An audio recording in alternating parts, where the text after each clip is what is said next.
Donc, ce que vit Jacques Testard dans ses conventions de citoyens, il les forme avant de leur demander leur opinion. Il les forme, c'est-à-dire il les expose à des opinions contradictoires sur des sujets très difficiles, comme l'euthanasie par exemple. L'euthanasie, il y a vraiment des arguments pour, des arguments contre, c'est pas facile. Ça pose des problèmes de morale à tout le monde.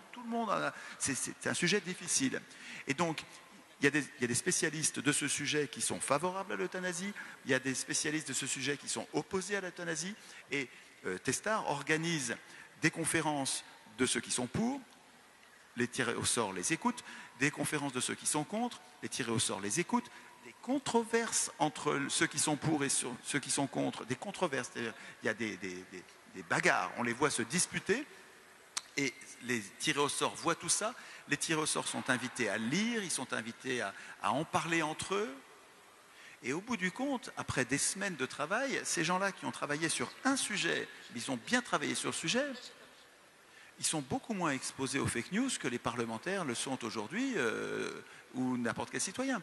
Et donc il y a des moyens de protéger. Pour répondre à votre question, vous me demandiez comment protéger un citoyen lambda. Ben, je vous dis, en le formant à la manière de Jacques Testard dans ses conventions de citoyens, il obtient des résultats remarquables. Je vous conseille de lire un petit bouquin magnifique qui s'appelle L'humanitude au pouvoir. Il a inventé le mot humanitude.